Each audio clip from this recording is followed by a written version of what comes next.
Well, good morning, Santa Clarita. Welcome in. It's good to have you. You are listening to KHTS, your hometown station, 98.1 FM and AM 1220. I am Matt Watson. This is SCVI and iLEAD School's Eye on the Valley.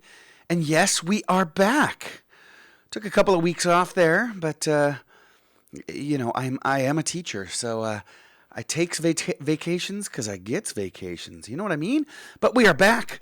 We are pumped. We are live. Our show, Eye on the Valley, you remember us? You remember us? We haven't been gone that long. Eye on the Valley is brought to you by SCVI and iLEAD Schools. We are a network of charter schools with campuses in Castaic, Agua Dulce, Lancaster. We've also got a fully accredited online school, which we'll actually be talking about iLEAD Online here quite a bit this morning.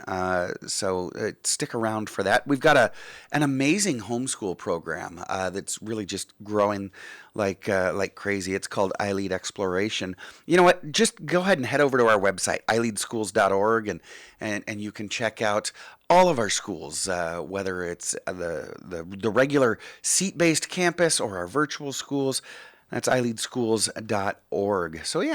So our show keeps a close eye on education here in Santa Clarita and across the nation. But like our show says, we also keep our eye on the Valley as well, bringing you everything that you need to know about what's what here in the Valley. And we're going to be doing quite a bit of that this morning as well. We try to do all this while bringing a bit of a smile to your face. You know, I'm a goofball. It's who I am. It's what I do. Back in school, I got terrible marks in conduct, but I got straight A's. So I've kind of made a lifestyle out of that. So take that, Mrs. Shipley. Yeah. So it's Friday the 13th, and as we've been talking already here before the show, it's been very Friday the 13th. Our morning show, Tori and Kyle, got quite a bit of a scare this morning. A car accident led to some down power lines. It took out the power here at the station, and so that was a bit spooky. And the same accident really caused a bit of a funk for some of our staff getting in this morning, and our first guest also witnessed an accident this morning. It's been very Friday the 13th, so watch out there. Are you superstitious? I'm not superstitious. I'm a little stitious, but not superstitious. So, and from what I understand, Friday the 13th is also a day where you can get some really cheap tattoos. So maybe think about getting some ink later on today. Who knows? So, but anyways, we've got a great show for you today. Just like my report card back in the day, we've got some great content and plenty of laughs.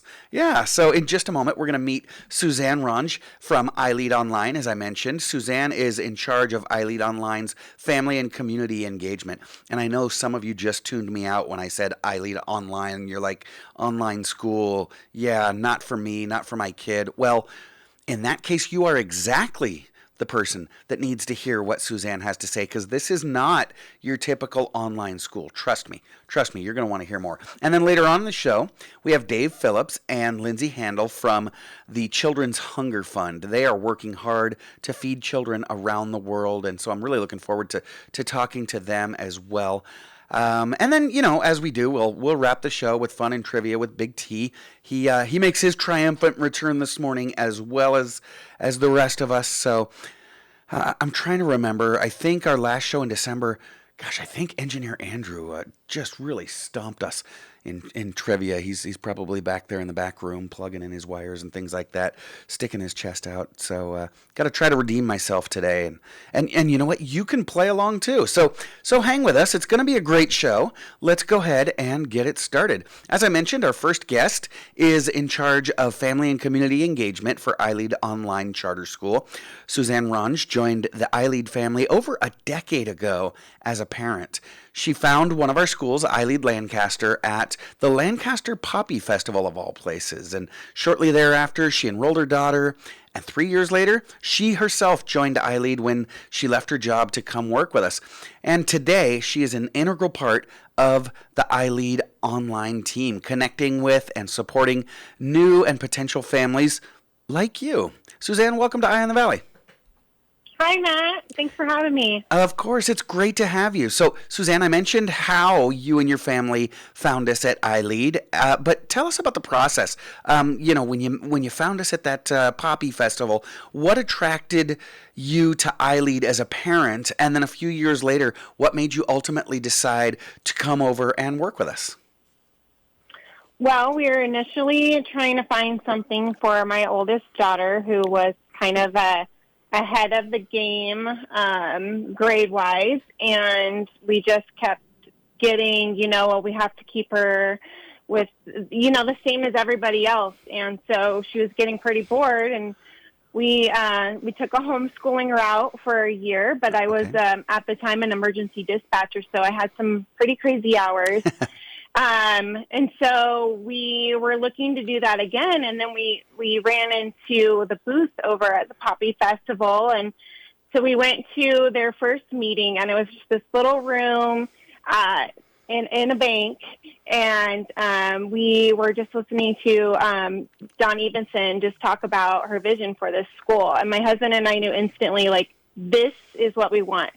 And so from there, we joined the school, and it was just the family culture. And over those 3 years of watching my kids doing projects and the learning that they did, it was just like, I just knew, okay, I need to go back into this field. I want to be a part of what my kids are experiencing. And so I did. I jumped ship and went and started working for iLEAD Lancaster. And we are so much better for it. So glad that you did. And so you joined us at iLEAD Lancaster, and then I think later you moved on to iLEAD Online, which is our, like I said, on our online school. So what is your role with iLEAD Online? You work with family and community engagement, but what does that really mean? What do you do, especially for a school that's a virtual school? It's not like you're standing at the door welcoming people in. Right. So our parents that do fill out applications, I call them, I welcome them, and I just let them answer. I answer any questions that they have, or getting through contact from different sources, that they're interested in our school. I reach out to them and explain our program. Most of the time, like, I really, and this is the part that I really enjoy for my job, is just really listening to those parents' needs and hearing them, and just letting them know, like, how our school can help. Mm-hmm. Sometimes I give my own personal experiences as a mom and how virtual has helped one of my kids tremendously. And so parents really love that. It makes them, like, feel connected right away, and that's what I want. I want them to feel connected because it's not face-to-face. So, we're having to do that virtually. So. Yeah, and it's funny you mentioned that virtual learning has been great for one of your kids. It's not one of those things that maybe you do, maybe you don't take the whole family, because the whole reason you all exist and all of our schools exist is because every kid is different, and every kid needs something different. I learned that with my own children. They, even though we all lived together, they went to two separate high schools because they needed different things. And, some kids really thrive with that virtual online learning, and some need more of a seat-based setting. And that's why you guys exist in this space. So let me ask you this, Suzanne. When you hear from parents when they call you, are most of them coming from that classroom-based setting where they're really unfamiliar with iLEAD Online and online learning that you have to explain? Or are most of them coming from a virtual setting, whether it's a homeschool program or a different online program? Actually, most of our learners come from already being in a seated classroom. It's just their learner needs something different. What they're getting isn't working. Mm-hmm. And so most of the time online is very new to them. And so it's just that learners just need something different. And like you said, like, every learner learns differently. and there's all types of things of why they might need a more virtual setting. Mm-hmm. And that's one of the reasons why I love our program, is because it meets so many different kids' needs. It's not just like one box. It's, a bunch of different boxes. Yeah, because I can imagine you get families that are struggling in their classroom-based school. You get families that are having difficulties, or for whatever reason, their kid isn't thriving the way they should at that classroom-based school. And then you get other families that have like more logistical needs, like maybe their kid got a job as an actor and can't be going to school every day, or is training for the Olympics, or what have you. So let's go through the process. Let's pretend that the listeners and I are one of those parents. Tell us about iLEAD Online. Tell us about the program. What is it like? And if I enroll my kids, what's life going to be like for us? Sounds good. So iLEAD Online, we offer a couple different things within our full-time. So our K through 8th grade, we call those an adventures course. And what that looks like is it all of your core classes into one, and it comes with that project base. Okay. So with that, you still get the live part of it. So those coach facilitators do meet live, and they go over like daily lessons. They'll do projects together. And those individual grade levels can connect with their other learners. So they're still getting connections with learners in their grade level. Our high school has a really great flexibility. It allows you to log in and work at your own pace at a time that's convenient for you. Like we mentioned before, we have, kids who are in the entertainment business or are athletes that travel. So there's only like certain times that they can log in and work in their class. And so us not being a live for them, that allows them to do that. And then all of our facilitators, we offer live office hours. So if they do need something, they can log in during those hours. And then if it doesn't work for them, there's ways to get a hold of their facilitator to get that help. And then all of our learners can get free tutoring 2 times a week. So there's that extra support there as well. And that's kind of like what our program looks like in a nutshell. Well, that is fantastic. So you mentioned facilitator. That's what we call our teachers, not because they're qualified differently. They still are required to hold the same credential that California requires of all teachers. We just call them facilitators because of the way they present the material differently.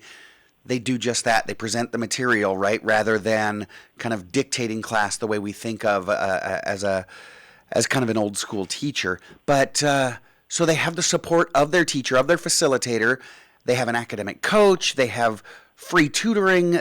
Gosh, they're getting a ton of support, which is kind of why you guys are in this space to begin with, right? When iLEAD Online launched, 7-8 years ago, it's because of it was kind of in response to most online learning programs that are like just the kind of sit and click education. So can you describe that a little bit? Can you tell us what makes iLEAD Online a little bit different from other online options?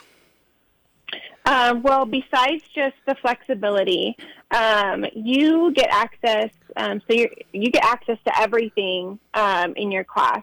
So going back to like how I was saying, my daughter was, a little bit ahead.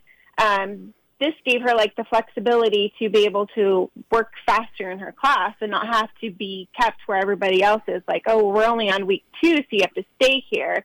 She can go on to week 3, on to week 4, and she can even finish early. Okay. And then we also support those learners who maybe they need a little bit of extra time. So they can get that extra time of working within their class and not get any penalties for it. So it kind of takes the pressure off of the learner of, like, I need to get this assignment in, or I really want to work ahead, but I can't. So it just makes it great because they get that opportunity to grow with how they are individually. So it is fully personalized, and again, with that individual attention where they have access to their teachers, to their coaches, to their tutors, and just get so much support to, like you said, accelerate, remediate, because every kid learns at their own pace, has their own needs, and you're giving that not to groups of kids, but to each individual learner. That's amazing. Suzanne, so tell us,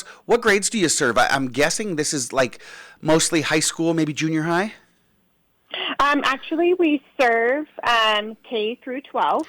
Oh, wow. And we do take some TK. There's still some date cutoffs for when they turn 5, but we are a full K through 12 school. A full kindergarten through high school program.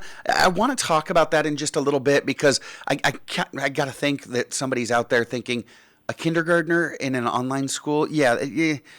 How does that work? So I'm going to have you answer that question when we get back. We're joined this morning by Suzanne Ronge with iLEAD Online. Not only are they the most innovative and supportive online school available, but yes, they are a free public charter school.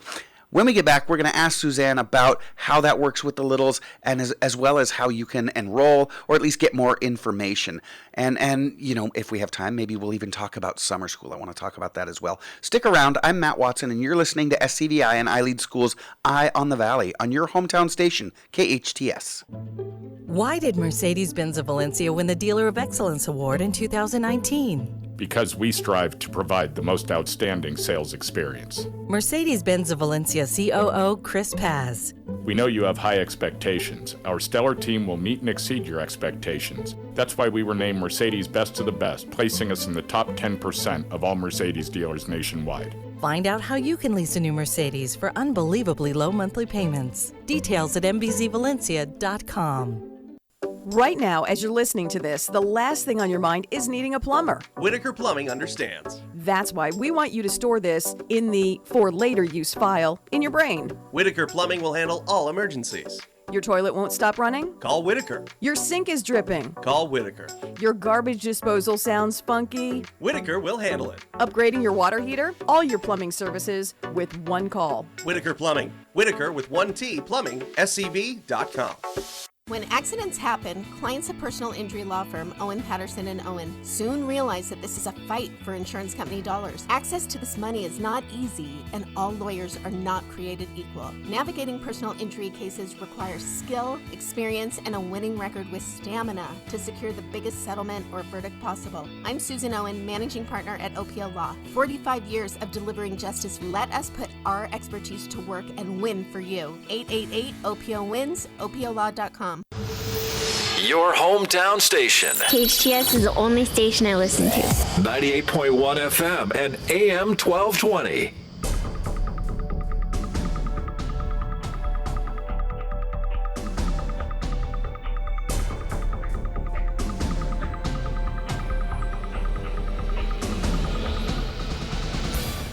Welcome back. You're listening to KHTS, your hometown station, 98.1 FM and AM 1220. This is Matt Watson, and you're listening to SCVI and iLEAD School's Eye on the Valley. Before we continue with our guest, Suzanne Range from iLEAD Online, we do have a bit of a traffic update for you. Because, golly, there is some traffic here in Newhall today. Newhall Avenue is closed right now due to an accident at Valle del Oro and Sierra Highway due to a vehicle crash that knocked down some power lines, took out the power to the station here for a little while. It was spooky in here.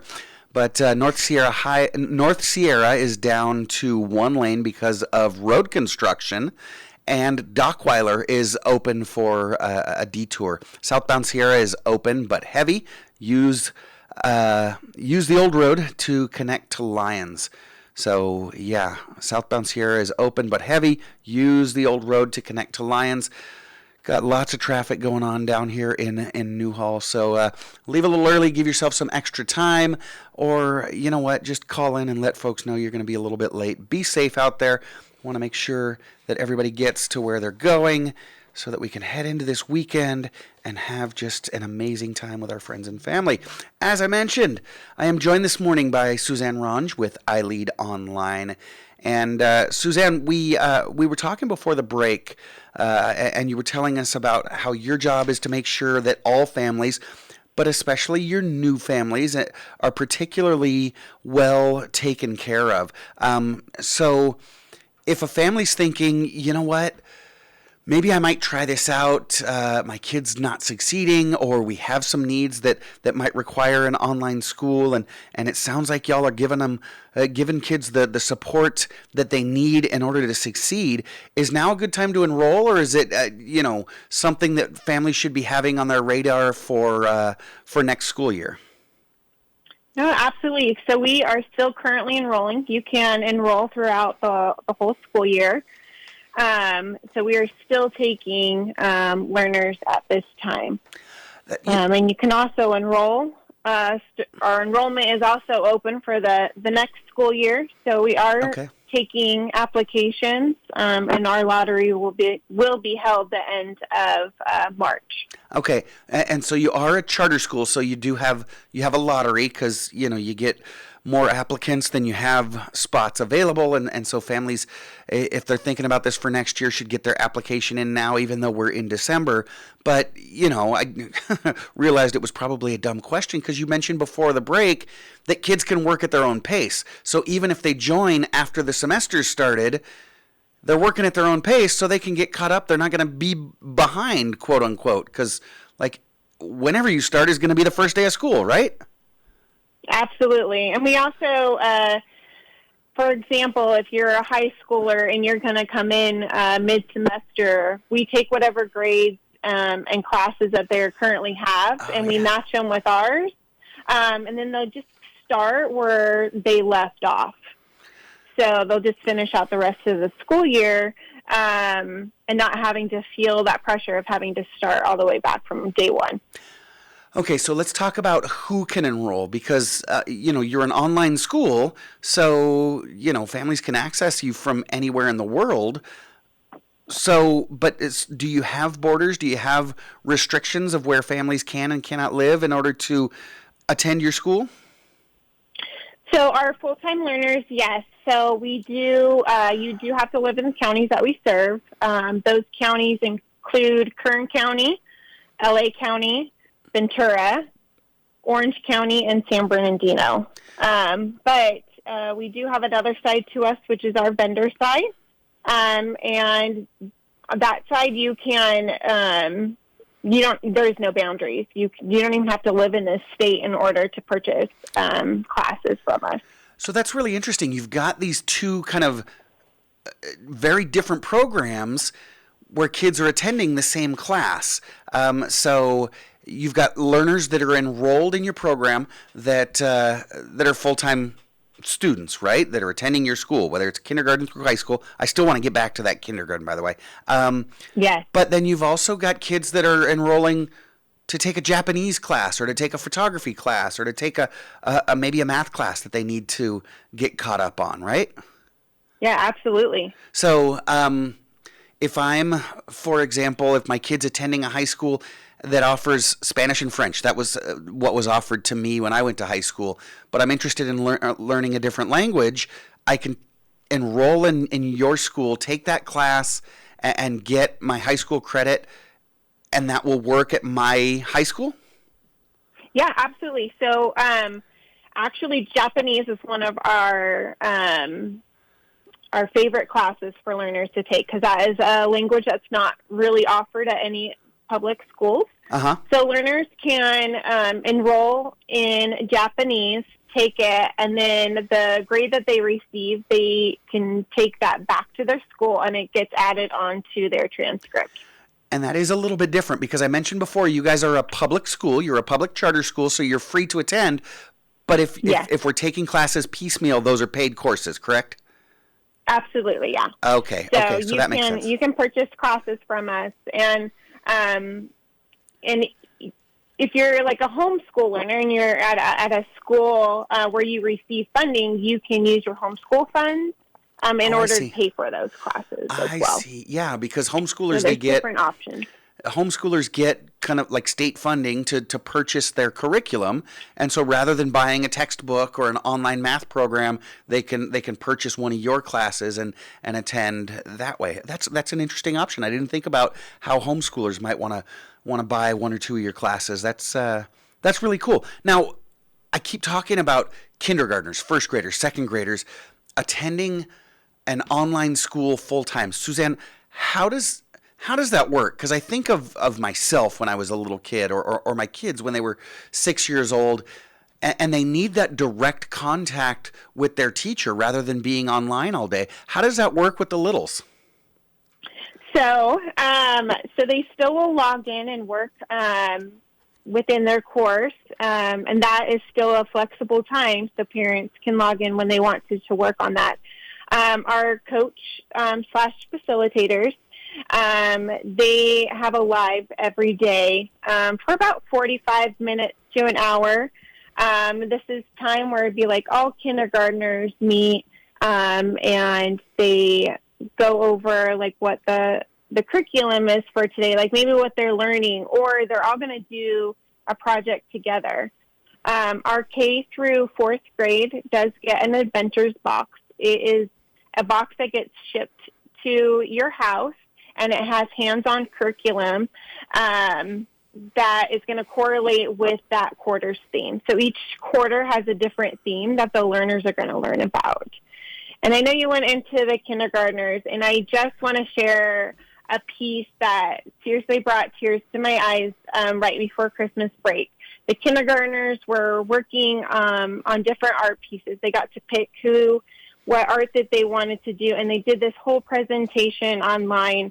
And just to see the excitement in their face as they were watching each other's and giving each other amazing feedback, it was like even kindergartners virtually, like the work that they put into it, how they were communicating with each other is just amazing to see. That is incredible. So even though you're an online school, those kids, the littles, they have their teacher that they're interacting with every day. They have classmates that they're making friends with, and they're sharing their experiences, academic and social, I'm assuming. So that's amazing. Yeah. And one of the things that I love about the intentionality of the way your program is set up, you mentioned those adventure boxes. The design is to make sure that your kids are not online all day, that they take the materials from their adventure box, that they're learning, they're working, they're outside exploring. The idea is that you get them offline and into the world, learning, growing, experiencing things. It really is a great program. It really is. Suzanne, it really so is. How can families, if people are starting to say, all right, Suzanne, it sounds pretty good. It doesn't sound like what I thought of when I first heard online learning. How can they learn more? How can they fill out an application? How can they find out more about iLEAD Online? So filling out an application, you would go to iLEADonline.org, and they'll see a place that says Enroll Now. You would click that, and you would follow the steps to go ahead and process your intent to enroll. Once that's complete, we would offer you a spot, and once you accept that spot, it takes you directly to being able to do registration. If you're looking to do it for next year, you'd be filling out that application, and then our lottery will be held the end of March, and everybody would get notified after that, whether they have a spot or they're on a wait list. And if you are wanting more information, you can still go to iLEADonline.org and fill out that contact form. And I get those, and I will reach out to you, and we will talk about your needs and how maybe iLEAD Online would be a good fit for you. I love that, and I was so excited knowing that you were coming on today, because we have, every Friday we have different representatives from our schools. And we encourage families to pick up the phone and call our schools or submit an application online. And then someone will get back to you. But in your case, it's not someone. It's if you're interested in iLEAD Online, go to iLEADonline.org, like Suzanne said, and she will call you. You'll be getting in touch with folks that are interested. So so you're enrolling, you're taking applications for next school year. So families that are thinking toward next school year might want to get some more information, might want to submit their application. And again, once you submit an application, even after you get accepted, they're not locked in, right? They can still change their mind. And then you're also taking applications if families want to make a move right now, right? At kind of at the semester turn, things didn't work out first semester where they're at, or they've had a life change, and they need to go to an online school that delivers that customized care to their kids. They can enroll for second semester now as well. But let's talk about in between right now and next school year. You guys stay busy in the summertime. I always have so much compassion for your facilitators, which again is what we call our teachers, because they don't get a whole lot of a summer break. Y'all keep busy during the summertime too. Are you still doing Track C this year? We are. We do. That is our summer session, and it always starts the beginning of July. And it runs to about the middle of August. This is a great opportunity for learners to maybe want to take an enrichment course just to have something to do over the summer. Take that art class, photography class. We have a lot of high schoolers that will take classes if they want to maybe advance to a different class that they want to take when they go back to their public school. Or they're just wanting extra classes for those that need it for college. So Track C is also a full year. So we have learners that sign up just for the summer session and decide, you know what, I really love this program. How can I stay for the rest of the year? You can stay to the rest of the year, and that track will get over in May. So they're just a little bit ahead of our Track A, which starts end of August. So, like for me, I'm flashing back to my high school experience. I remember I failed my geometry class and had to retake that, and it put me back a full year in terms of my math. In fact, I really had to struggle to get caught up so that I could get back on track to go to college. I could have, if you guys were around at the time, I could have made up that class over the summer in your Track C program. Or, like you said, families can jump in and start their school year, and instead of in August, they can start it in what is it, early July that you start, or is it June? We start at the beginning of July. Okay, fantastic. So, yeah, that is great. So you guys have options for families that are ready to move into your school full time now. You've got options for your families that are ready to move into an online program full time next school year. You've got options for families that need to do something this summer, whether it's make up a class or, like you said, some enrichment. Maybe, you want to get into some photography, or you want to take that Japanese class or any other class. And then you've also got options for families who aren't looking to move into a full online program, but want to take a class or two here or there, whether they're a homeschool family that's going to use their funds for that, or somebody going to, one of the local traditional public schools that just wants to pick up a class. And again, it's not just kindergarten, but TK. We're talking about 4.5-year-olds all the way through high school. You guys have something for everybody, don't you, Suzanne? We do. We absolutely do, Matt. Well, that is fantastic. And one more time, the website is iLEADonline.org. Very simple. Head on over to iLEADonline.org. You can get more information. If you're convinced, hit enroll now. You know what? Even if you're not convinced, smash that on enroll now button. Suzanne will get in contact with you and talk you through it. And if you decide it's not for you, great. If you decide this is something that you and your kid want to get involved in, then fantastic. We would love to have you. Suzanne Ronge with iLEAD Online, taking care of you and your students to make sure that they get the best quality education, fully flexible, and again, free. We are a public school. Check them out at iLEADonline.org. When we come back, you know what? We may talk a little football. We may talk a little bit of Friday the 13th. Who knows? But you know what? Let's talk some football when we get back. I know you might not be a huge football fan. Everyone else seems to be. So when we get back, we're going to get you caught up so that you feel like you know what you're talking about as we build up to the Super Bowl. Stand by. I am Matt Watson. You're listening to SCVI and iLEAD School's Eye on the Valley. We'll be right back on your hometown station, KHTS. Welcome back. You are listening to KHTS, your hometown station, 98.1 FM and 1220 on the AM side. This is Matt Watson, your host and resident football expert. And you are listening to SCVI and iLEAD School's Eye on the Valley. I want to remind you about some traffic that we're having in and around town. It's a little hairy out there. Not so much on the freeways, but here in town.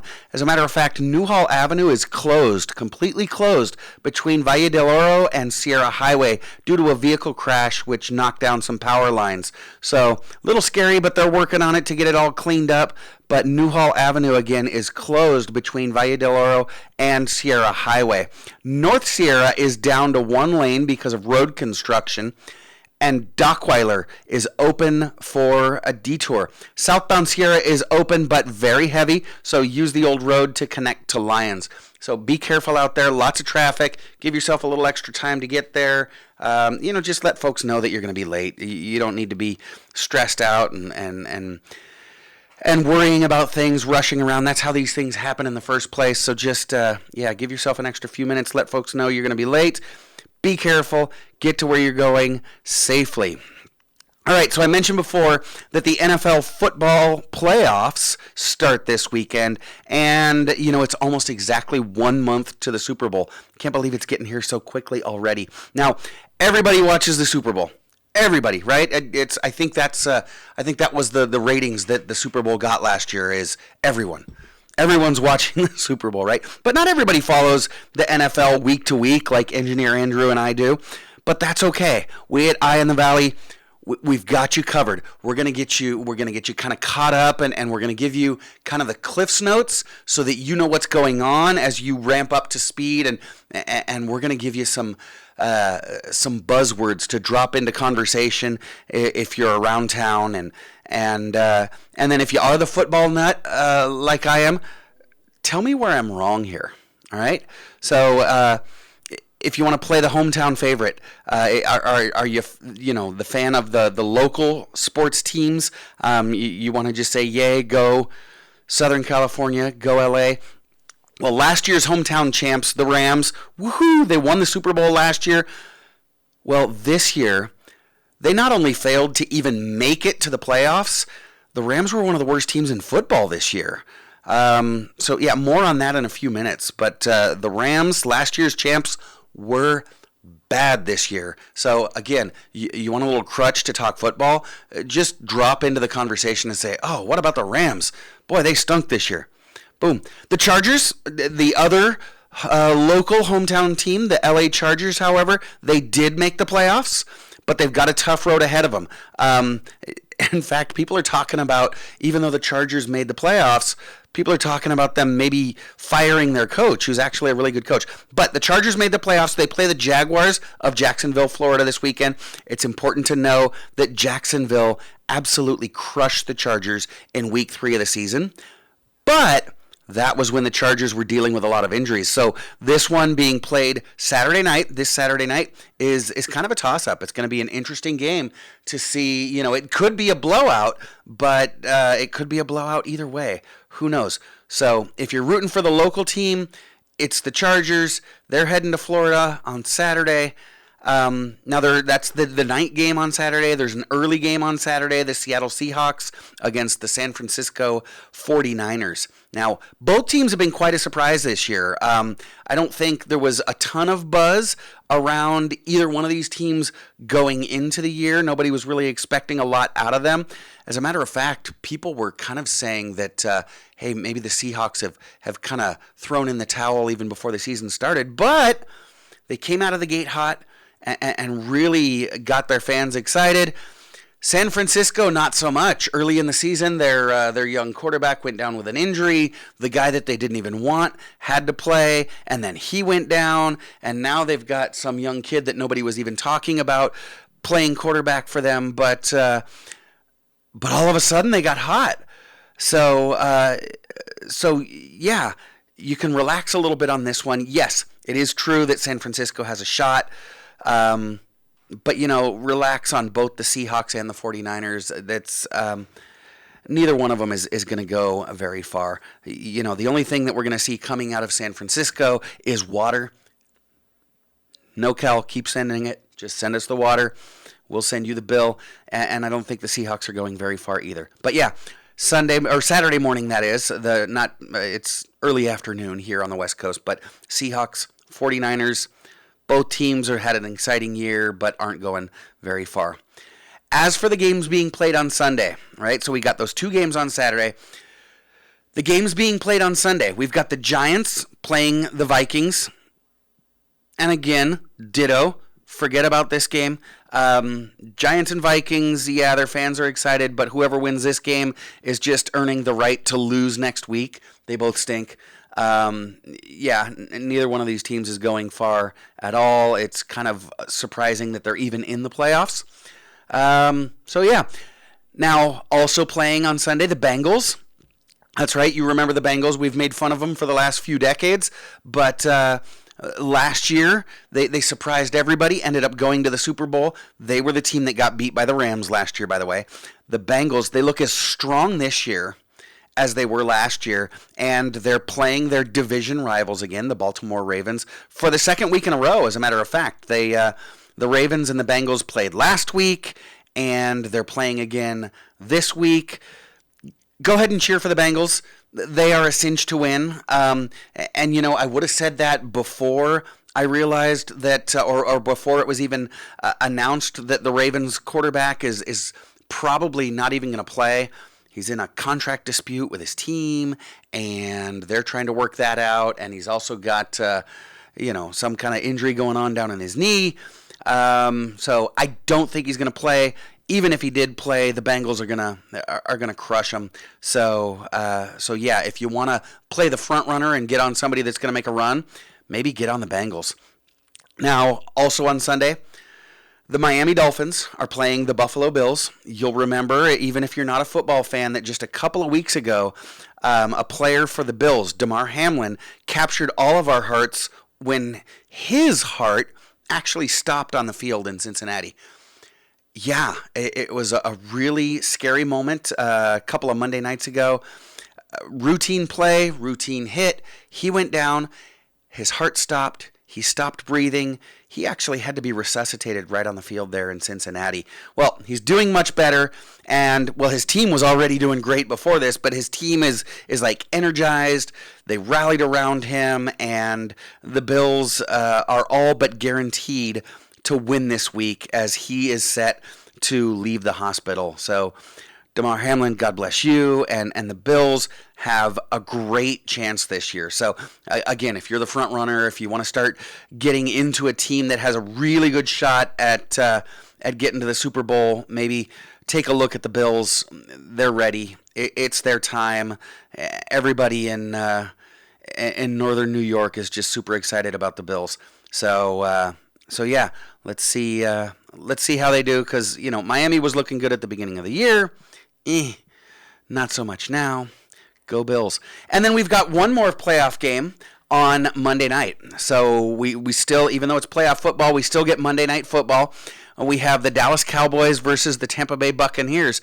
Again, two teams that are, it seems like always exciting lately, but neither one of them is that exciting now. Could be an interesting game, though. So this, for me anyways, it's an easy game to pick. The Cowboys look strong this year, while the Buccaneers just barely limped into the playoffs and looked anemic all year long. However, Cowboys quarterback Dak Prescott, he just got paid a couple of years ago, got tons of money thrown at him, but he's been awful recently. As a matter of fact, I think he threw more interceptions this year than any quarterback in the league. Here's a hot buzzword or phrase for you to say. Dak Prescott threw more interceptions this year than any other quarterback, and he missed 5 games. So, yeah, pretty awful. On the other side, the Buccaneers quarterback, Tom Brady, I think he's a member of AARP now. He's 45 years old. But he's been somehow able to win everything put in front of him. But if you're watching that game, I would emphasize that anyone can win, right? This one's kind of an enigma right now.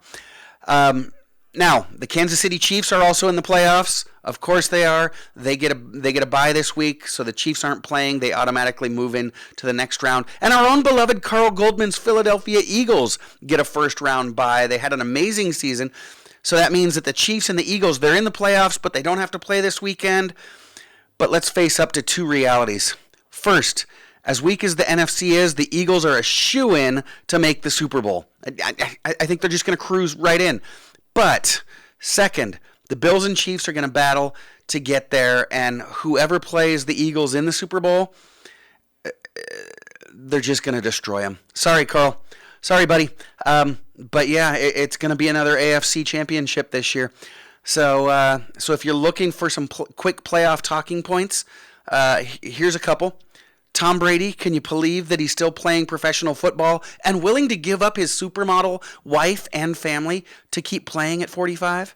So you can ask folks that question. Forget the playoffs. Is Sean McVay, Super Bowl winning coach of the Rams, seriously going to retire at age 36? Imagine retiring with multiple millions of dollars at age 36. Incredible. Another question. How much of a disaster are the Raiders? Answer to that question, they are a complete disaster. What's that, Engineer Andrew? Yeah, they should be relegated to the Canadian Football League. I agree. So there we are. We got you caught up on the playoffs. Chiefs, Bills, Bengals. Enjoy it. If you're headed to a playoff party, call Frogger. I got you. I'm Matt Watson, and you're listening to SCVI and iLEAD School's Eye on the Valley on your hometown station, KHTS. Welcome back. You're listening to KHTS, your hometown station, 98.1 FM and AM 1220. This is Matt Watson, your host, and you are listening to SCVI and iLEAD School's Eye on the Valley. Do want to give you that traffic update one more time because there's quite a bit of traffic going on here in town. Fortunately, the freeways seem to be doing okay, but Newhall Avenue is closed between Valle del Oro and Sierra Highway due to a vehicle crash which knocked down some power lines. So, yikes. And so you're going to have to go around. Newhall Avenue, again, closed between Valle del Oro and Sierra Highway. North Sierra is down to one lane because of road construction. Dockweiler is open for a detour. Southbound Sierra is open, but very heavy. Use the old road to connect to Lyons. So just take your time. Be safe. It's Friday. Relax. Nobody cares if you're a little late. If they do care, just call and let them know. Just remind them that this is still L.A., and traffic is the ultimate forgiveness. People will certainly understand. Our next guests here in Eye in the Valley have a heart to make sure that every child in the world, yes, every child in the world has access to daily nutritious food. Dave Phillips and Lindsay Haendle run the Children's Hunger Fund. Dave is their founder and president. He had the occasion to witness the devastating poverty that children suffer while in Honduras, and it changed him forever. With a united passion to impact the next generation and help local churches build relationships with poor children in their communities, Dave and his wife Lynn founded Children's Hunger Fund, first distributing food and aid from their garage. I want to get into that in a little bit. And Lindsay is their director of the Poverty Encounter at Children's Hunger Fund, having previously worked for CHF as an executive assistant in resource development. In addition to her time with CHF, she has spent a majority of her career working in operations and HR at theme parks throughout Southern California. With a love for creating phenomenal guest experiences and a heart for the mission of Children's Hunger Fund, Poverty Encounter became the perfect fit for her. Lindsay was born and raised right here in Newhall and continues to call Santa Clarita home. Dave, Lindsay, welcome to Eye in the Valley.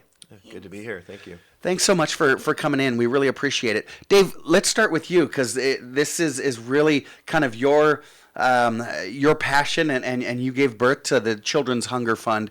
Can you tell us and our listeners what motivated you to found the organization? I alluded to it a little bit, but tell us, where that first touch came and then how it grew into what it is today.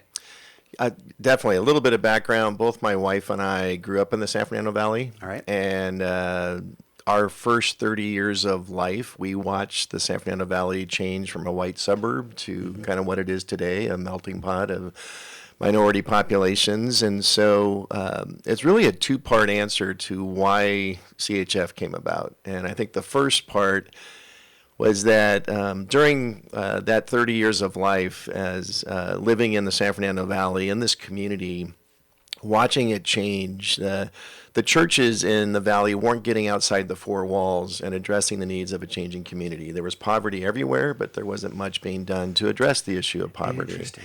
So that was part of the heart that my wife and I had. But really, I think the seed that got planted in my heart goes back about 5 years before that. So I'm taking you all the way back to my mid-20s. So all right. We're talking, I'm 61 years old. So we're talking a long time ago. And out of college, I had a chance to take a short-term trip down to Honduras. Mm-hmm. And I was, one of the jobs I was given was to go into a facility that was directly adjacent to the pediatric hospital in the capital city, Tegucigalpa. There's only one pediatric hospital for the entire country, so any child that needs chemo or radiation is brought to this facility. Once the hospital treated these children and they were deemed terminal, nothing more they could do, there was a missionary couple that would take these kids into a little small house and care for them for the few days that they had left to live. Wow. And so the one particular day I was down there, this home had about 60 children in it. They were all 6 years. 60. Wow. And the house wasn't much bigger than a 3-room home. Had mostly dirt floors. Oh. No staff, just two missionary couples. One missionary couple, a husband and his wife. And there were these 60 kids there. Most of them had lost their hair. They were thin and frail. And this facility, they didn't even have enough food to feed them. They lacked basic pain relievers to make them comfortable. Oh, my Lord. Their whole heart was just to love on these kids and share Christ with them before they passed. Mm-hmm. And I got to tell you, when I went down there, God just wrecked me. Mid-20s, I'd never witnessed anything like that before. Right. And I flew back to Los Angeles convinced I was going to move down to Honduras and be an advocate for this facility. I wasn't married, didn't have any ties, and met with my pastor, and I said, what do you think? And he just kind of said, I think you should wait and see what God does with this vision and stay in the States and just wait. So I did. 5 years go by. About halfway through that period, I meet my wife. We get married. And I remember it was the summer of 1991. It was 4th of July weekend. I came home from work on a Friday, and I told Lynn I need to quit my job. And she goes, what are you going to do? And I said, I don't know. I got to do something different. And 1991, it was start of a recession. We were about to start a home. Yeah. We were living in Saugus at the time. Okay. And so the economy's about to tank. Yep. You've got a young family just starting out, and you say, honey, I'm quitting my job. Exactly. And I don't know why. I'm quitting my job. Lynn's a school teacher out at Castake Elementary. Oh, God bless her. And I said, I'm going to quit my job. She goes, what are we going to do? And I said, I don't know. I just got to do something different. God's got more for our lives. And so we go away that weekend, and Lynn just asked a great question. She just goes, let's just talk about our passions. What has God laid in our heart? And we talked about our mutual love for kids. We talked about our love for the church. And we talked really about our desire to see God use our lives in some ways to reach the next generation for Christ, particularly children living in poverty. And my background, I had a business degree. I really felt I could use my business background to connect corporate America to the local church, serving churches around the world that were desiring to bridge relationships with children and families in poverty, and first meet the physical poverty that exists in their lives, but then most importantly to address the spiritual poverty that exists. So that's how we started. So we kick off and we take this step of faith, and Lynn was going to just continue to teach. We'd live on her salary, and we'd figure this out as we went along. And so we make this decision, and just as we're about to start, literally within a week or two of really getting our incorporation together and everything, I get a call from this missionary couple in Honduras. Same couple. Same guy. Okay. And he calls me up and he said, Dave, we just got these 7 children into the hospital here that need a particular cancer drug, or they have no shot at life. And I didn't know where to get cancer drugs. I had no idea. So I said, well, just At the CVS, right? yeah, exactly. That's Yeah. what you do, right? So I asked him the name of the drug. I remember it was a word about 20 letters long I couldn't pronounce, and I wrote it down on a piece of paper. And I said, I don't know where to find this, but I'll try. And so I told him I would do that. We prayed together. We hung up the phone, and back then you had to hang the phone up. Yeah, I remember that. And so when I hung up the phone, the receiver was still in my hand, and the phone rings again. And it's a gentleman from back east, and he goes, hey, Dave, I've got this really unusual donation. I don't know if you guys can use it, but it's a cancer drug for kids. Get out.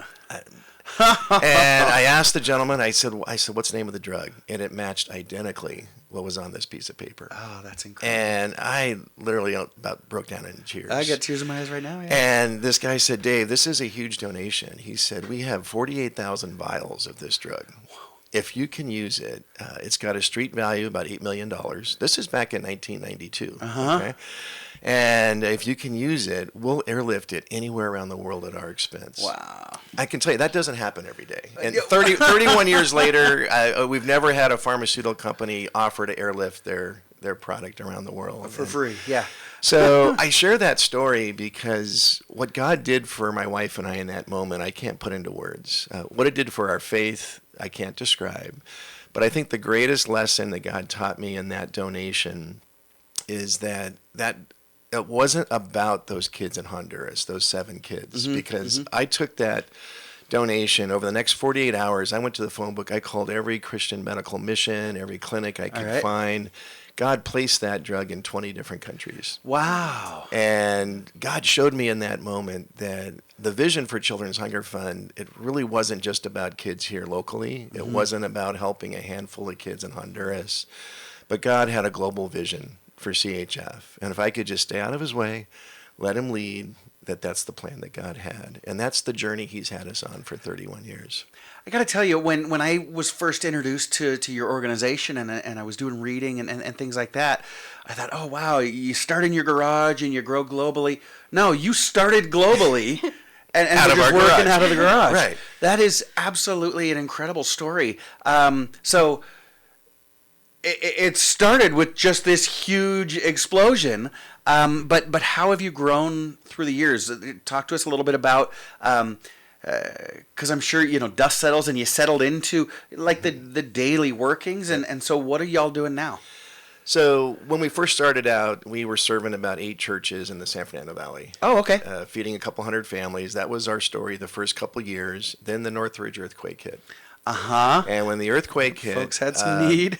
Out of the blue, FEMA chose us to do all of their food distribution for the earthquake victims. Overnight, we went from serving a couple hundred families.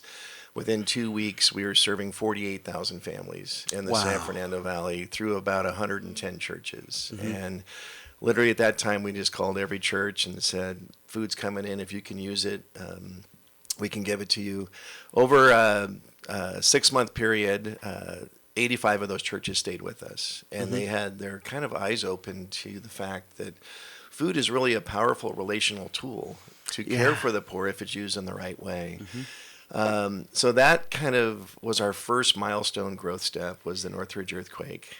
The earthquake taught us that if we were going to really focus on the spiritual poverty of the child working through churches, that we had to do a few things differently.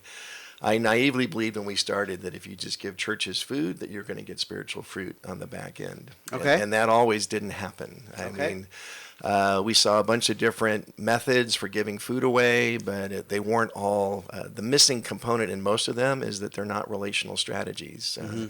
Oftentimes we can view the poor as, we can call them clients, or we can think of them in terms of numbers rather than relationships. And so we made a major shift after the earthquake, that we first were going to train every church, every lay leader team that wanted to feed the poor in a biblical curriculum. Biblically, why do we care for the poor? Because we had to answer that question, because most food programs get started in churches by someone that was once needy themselves, or they have a heart for the poor. Okay. But they really can't tell you biblically what is the call of the church to care for the poor. And the Bible says a lot about that. Oh, yeah, I was going to say, it's pretty darn clear, yeah. So we developed a curriculum to train. The second change we made is that we mandate all of our food is mandated to be home delivered. Hand delivered by a church volunteer directly to a family living in poverty. So you get that personal contact. It's not bread being shoved through a window. Exactly. I love it. And it's designed to be highly relational. And so the benefit of that is that by getting into the home, there's no better way to assess what's keeping that family in poverty. There's always something going on in the home. Sure. Either there's a single parent, a disability, a drug or alcohol issue, a job training issue. There's a variety of things going on. The church is not in a position to meet those needs until they're identified. And it's through relationship that not only do these families come to Christ, but then now there's a natural bridge built back to the church through that trust relationship with this caring volunteer that's in the home every week. So that it's sustained, because it's not about, that old proverb of feeding someone for a day, right? Exactly. It's about developing these systems of support where folks are cared on and fed physically and spiritually, not for a period of time, but for the rest of their lives. Let me ask you this. You mentioned that your wife's a teacher, so of course she's independently wealthy. Where do y'all get your food from? Where does it come from? You're offering to churches around the world all this stuff. The one time somebody picked up the phone, you're talking about a miracle phone call, but those calls don't come in every day. Where do you get your food from? Yeah, I think first of all, you need to understand the scope of what God is doing now. We're now in over 30 countries around the world. We've got networks of churches all across the U.S. and in 29 developing countries.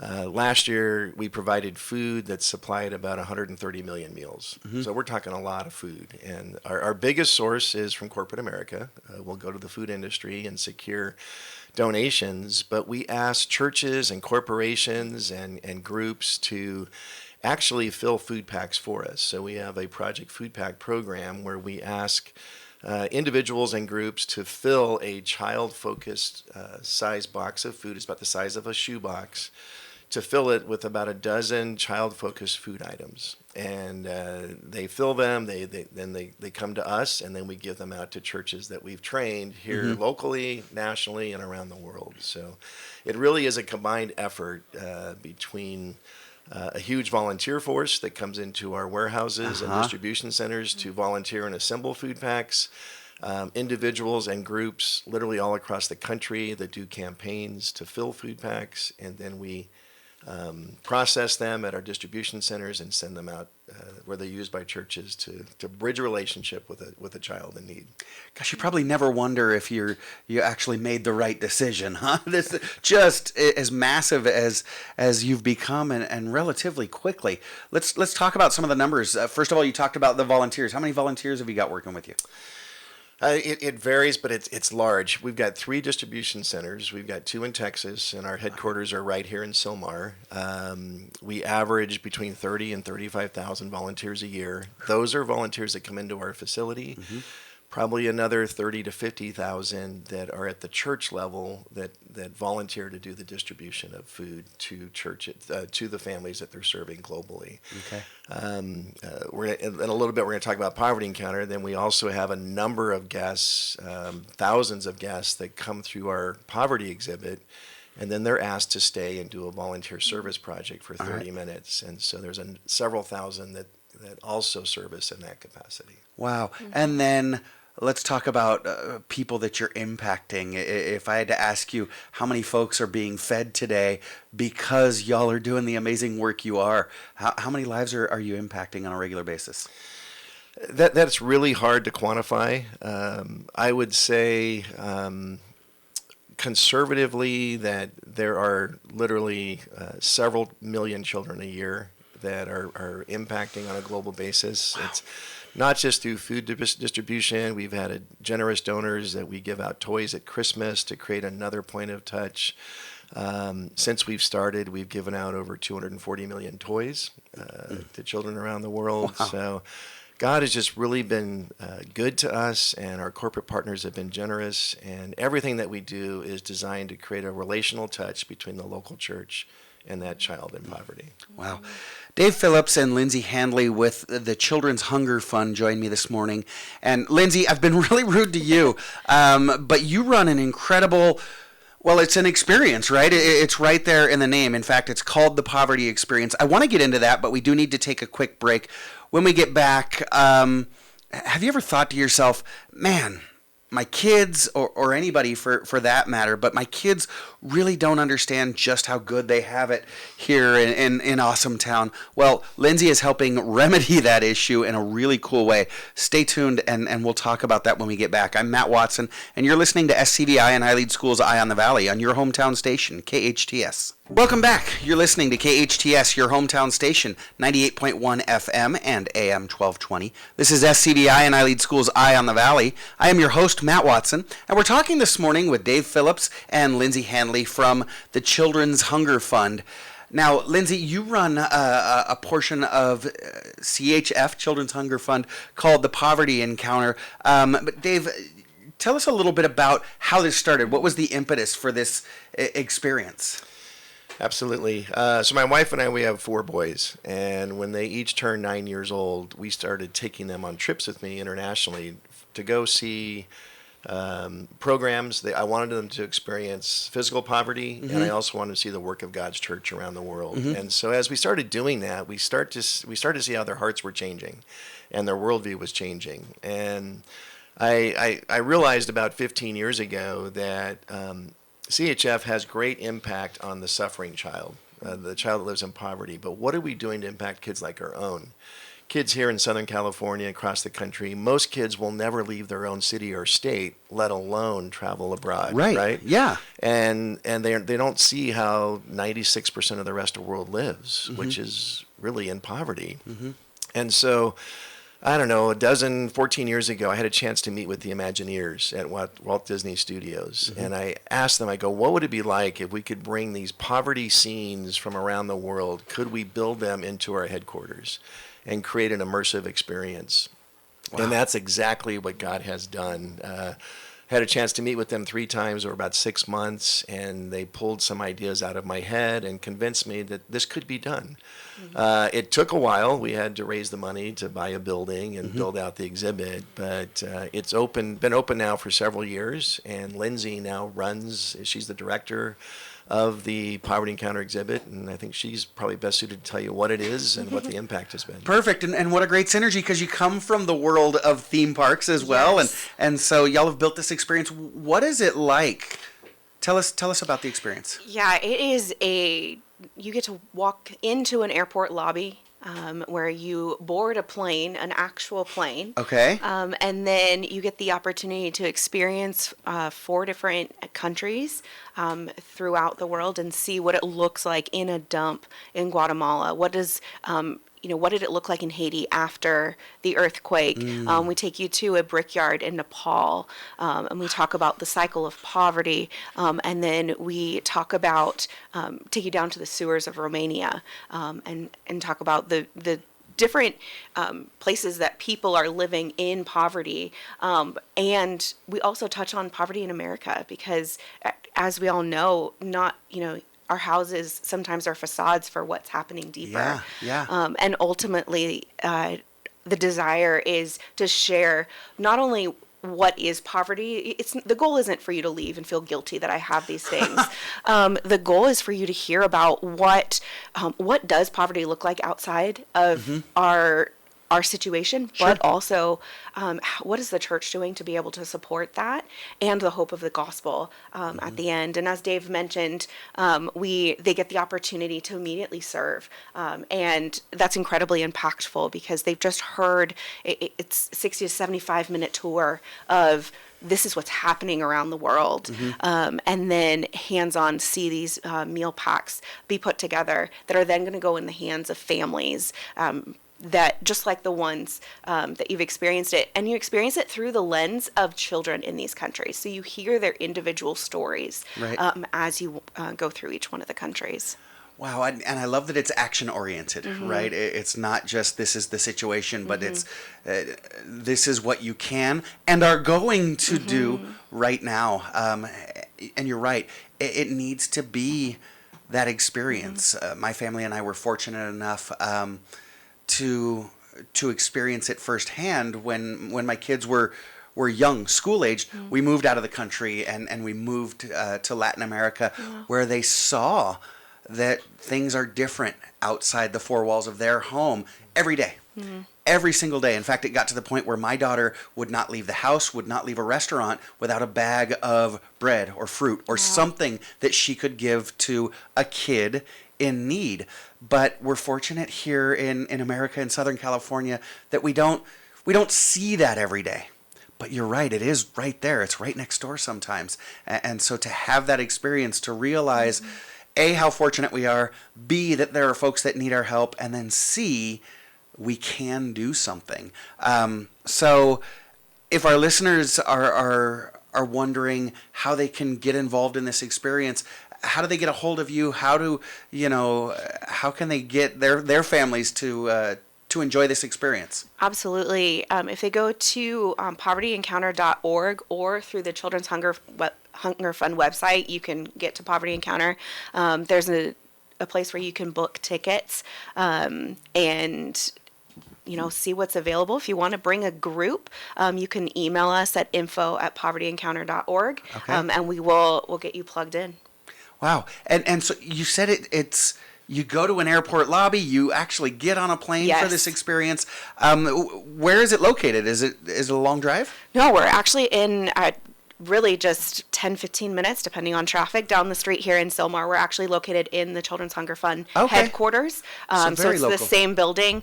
When you walk out of Poverty Encounter into you'll walk into our warehouse and see the volunteer opportunities. You'll see what's happening and go into our clean room to help pack the meal packs. I love the way that you've set up the experience, right? As a family or as a group. Yes. You get in your car, you go to the airport, you get on a plane, you have this encounter, you have this experience, and then you deplane and you immediately get involved. And so it stitches it right into, yes, you've been forever changed, and this is what your new experience is going to be. I love that. But that's not the only way to get involved. Dave, what are some other ways that local individuals can get involved with Children's Hunger Fund? Well, I think the first way people want to get involved is by volunteering, and we do have volunteer work days throughout the week that are available on our website. But I would even encourage individuals and families to get involved by going through the process of filling a food pack themselves. Going to our website and going to the landing page for Project Food Pack. Again, the website is children'shungerfund.org. And as a family, it's a great practice and opportunity to take your children to a grocery store, to go out and fill 4 or 5 food packs. And then it's an easy process. We do it all through UPS. We ship you the empty containers. You go to UPS stores, ship them back to us, and we get them out to churches that will use them. So that would be a great way to be involved. And we're always looking for relational support. So if you have access to a church or a youth group, a corporate connection, we just would love to make those connections. And a lot of these corporations could help us through product donations, and these other groups running this through Poverty Encounter or coming out and serving in other ways. Those are the things we're looking for. And I would just add, we built Poverty Encounter specifically for private and Christian schools and for youth groups and churches, but God has used it to even attract public schools. Many of our corporate partners have had their employee families go through it. We've had just about every youth group imaginable. It seems like we have Girl Scouts and Boy Scout troops coming through almost every week. Yeah. So it's reaching a broad audience. So if you have access to those types of youth groups, tell them about Poverty Encounter and get them to come on down, because it's amazing how it touches the life of children and of all ages that go through it. It was designed to open their eyes to the reality of poverty, but not to have them be overwhelmed by the magnitude of poverty. Okay. We want every child to come, and because at the end they assemble some meal packs that go into our food packs, and they realize that I just impacted a child's life that I'm never going to meet. Right. And so we leave them with a sense of hope, not a sense of hopelessness. That poverty, global poverty, is overwhelming. Sure. But if you break it down one child at a time, it's achievable. You can make an impact. Yeah, absolutely. So I love that you touched on that. So you all are an organization that are obviously very religiously affiliated, but folks don't need to necessarily be affiliated to help out. So you're always looking for donations and folks to volunteer. So what are ways that people can donate, whether it's financially or with actual physical goods? Yeah, it's very easy to donate. Again, you can just go to our website. A contribution of any size. For us, 25 cents provides a meal to a child through our food pack program. So you think about that. Wow. A check of $100 is going to provide 400 meals, the basis for 400 meals to feed a child. So that is probably the greatest way to make an impact. And we just are grateful that people entrust their resources to us so that we in turn can use them to go to some of the most desperate areas of the world and share the gospel and meet a physical and spiritual need through the work of God's church. And that's what he's called us to do. Yeah, and I love that we live in a community that is so generous, that is constantly looking to help those in need. You mentioned monetary donations obviously help any kind of organization, but then also folks can come to your location and work, fill boxes, get their hands dirty, if you will, helping to feed the world's hungry children, and just so grateful for what you're doing. One more time, your website for folks that want to get involved. It's children'shungerfund.org or povertyencounter.org if you want to book a tour. Okay, fantastic. Dave Phillips and Lindsay Haendle with the Children's Hunger Fund, doing great work. They really are the salt of the earth. Do what you can to support Children's Hunger Fund, and we do what we can to support those in need, and my dumb big brother, he just needs some attention. My mom makes me include him in my show every week, so he's going to be joining us in just a couple of minutes with some trivia.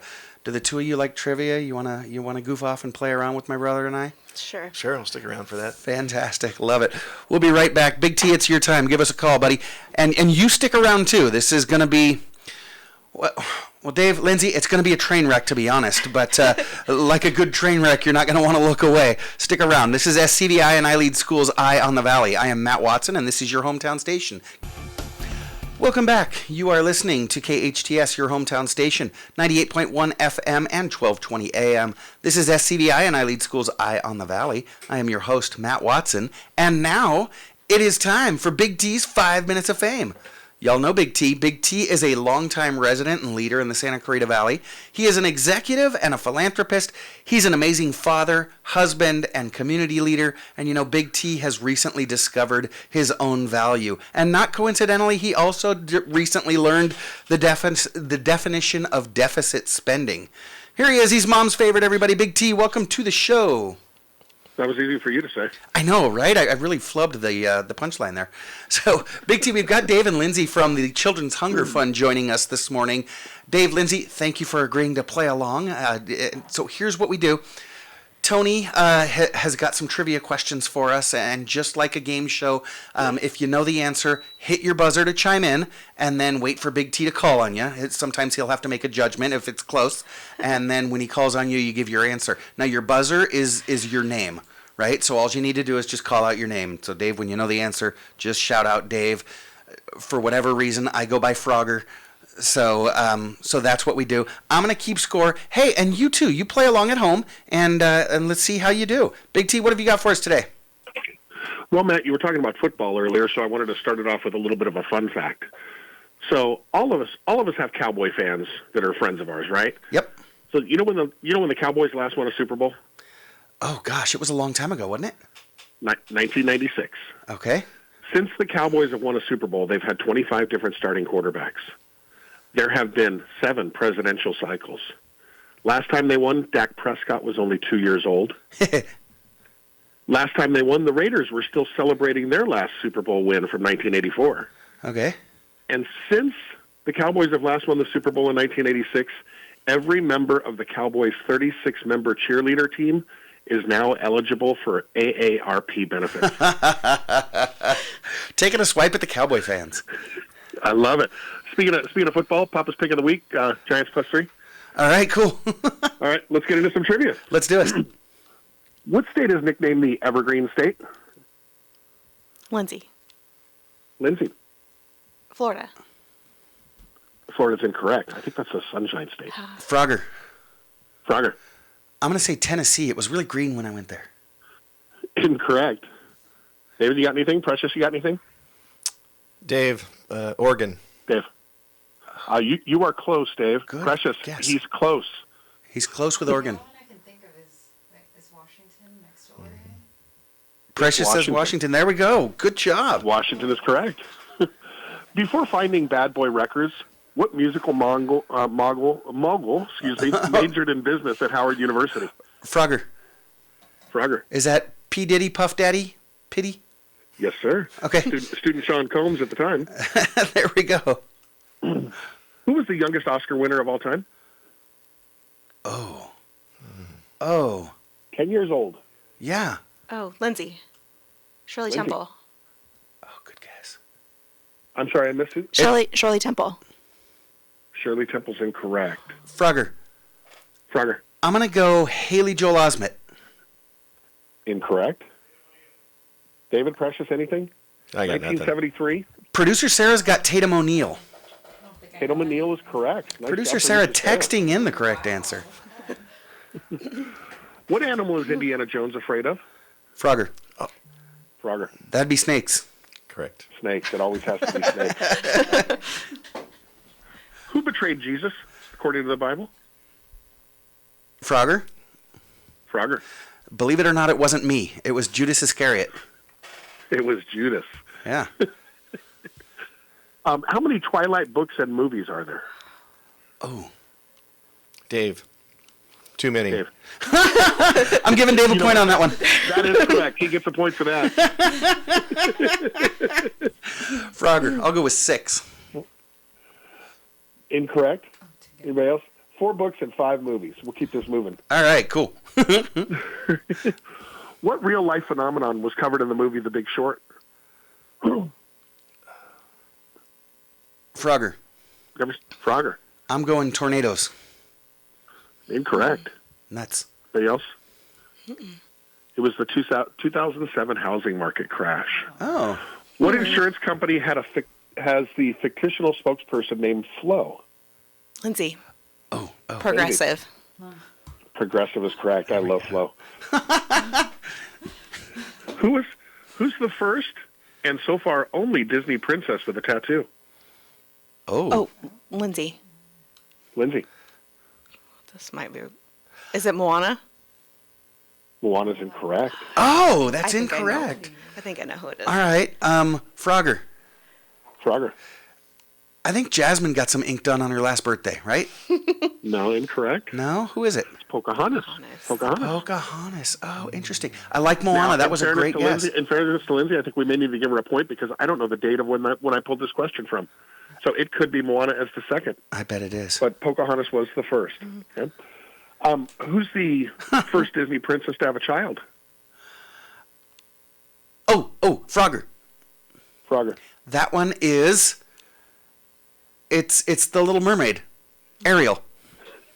That is correct. Yeah. A popular destination, Martha's Vineyard, is located in what state? Frogger. Frogger. Is that Connecticut? Incorrect.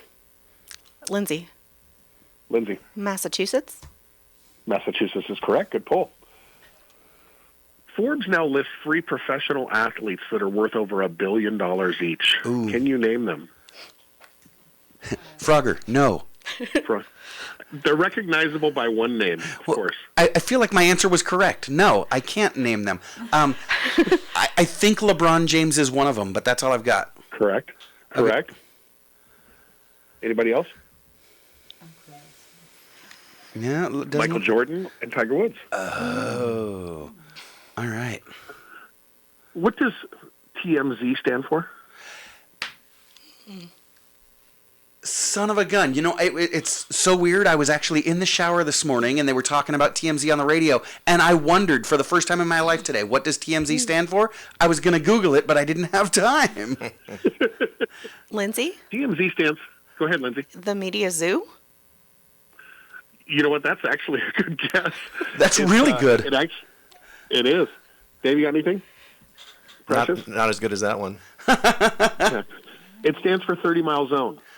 The actors union have it in their contract that if they're filming outside of 30 miles of Hollywood, they get paid a per diem. Okay. Interesting. Before he was frontman for Foo Fighters, Dave Grohl was the drummer for the band. Frogger. Nirvana. Oh my goodness. Nirvana's correct. Yeah, Princess had that one. Precious had that one. I've got Disney Princess on my brain. Who replaced David Lee Roth as the frontman for Van Halen? Frogger. Sammy Hagar. Sammy Hagar's correct. Speaking of Papa's pick on the Giants, who was the Giants' starting quarterback the last time they won the Super Bowl? Frogger. That'd be Eli Manning. That is correct. Frogger on a run right now. Big T, is he a Hall of Famer or no? I don't believe so. He's not in the Hall of Fame yet, but should he be is what my question is. No. Okay. All right. Mediocre quarterback with 2 Super Bowl rings. What Dr. Seuss book introduced the characters Thing 1 and Thing 2? Lindsay. The Cat in the Hat. Cat in the Hat is correct. Good job. The quote, "Never rat on your friends and always keep your mouth shut," is said by Robert De Niro's character in what 1990 film? 1990. Frogger. Is that Goodfellas? That is Goodfellas. All right. Holly Hunter won an Oscar for what movie that she did not speak? Oh. Frogger. Frogger. The Quiet Place. It's... Incorrect. The Piano. Oh. Finish the quote. All's fair in love and? Lindsay. War. Nice pull. Very quick. There you go. What 2016 film is the true story of female African-American mathematicians who helped launch American space programs? Frogger. Hidden Figures. That is correct. Nice pull, Frogger. Great film. Check it out with the family this weekend. Which state produced more than 2 million gallons of maple syrup in 2020? Dave. Vermont. Yeah. Vermont is correct. Nice. In quantifying the intensity of sound, what unit of measure is equal to 10 decibel? Gosh, I was going with decibels, so what unit of sound? Bell. Lindsay. Hertz? Lindsay. Hertz? Incorrect. It's actually a bell. A bell. 10 decibels is decibel, bell. Oh, that makes mathematical sense. Mm-hmm. What upcoming federal holiday was first celebrated in 1986? Lindsay. Martin Luther King Day. There you go. Yes, Martin Luther King's birthday. No, every January on which Monday, Tony? The third Monday. There you go. Someone should write a song. You can holler to the man who paved the way. Oh. Freedom. Come on, Matt. And justice. And equality. To make the world a better place for you and me. Let's keep moving, Tony. This is awful. Well, listen to me and my brother rap. What Native American tribe was established in the late 1700s by migrants in northern Florida? Oh, Frogger. Is that the Seminoles? Seminoles is correct. This just in. Producer Sarah says the piano. Named for a French military leader, what inferiority complex is linked with short people? Lindsay. The Napoleon complex. Napoleon complex is correct. There Is we she go. giving you a run for your money yet, Frogger? She's getting close. She's doing well. An indicator of the Civil War, abolitionist John Brown led a raid on what federal armory in 1859? Frogger. Sorry, guys, I'm a history major. Harper's Ferry. Harper's Ferry is correct. What U.S. president delivered a series of addresses known as the Fireside Chats? Frogger. FDR. My apologies for throwing in some history, guys. Yeah. Seems rigged. Named for its two founders, what nationwide restaurant and arcade chain chain uses the stock symbol play. Named for what? It's two founders. It's two founders. Oh, Frogger. Nationwide restaurant in our... Go ahead. Dave and Buster's. Dave and Buster's is correct. All right. What activist directed the film Bowling for Columbine? You got it? Anything? Anybody? No, Frogger. Michael Moore. Michael Moore. I didn't All have right. the last name. Dave, Lindsay, good job. You, respectable, very respectable. You're right. It did seem a little bit rigged this week. But we do have to wrap up. Big T, thanks for swinging by. We appreciate it, buddy. We also want to thank our guests, Suzanne Ronge with iLEAD Online Charter School, Dave Phillips, Lindsay Haendle with the Children's Hunger Fund, producer Sarah, thank you for all your hard work, engineer Andrew, engineer Precious, Big T, and hey, thank you for listening. Remember, life is hard, but like Dave and Lindsay, we've all been put here to, I keep flubbing things. Let me back that up. Life is hard, but we've all been put here to help each other along. Be well, do good. Join us again next week and every Friday, 8 to 10 a.m. I am Matt Watson, and this is SCVI and iLEAD Schools Eye on the Valley on your hometown station, KHTS.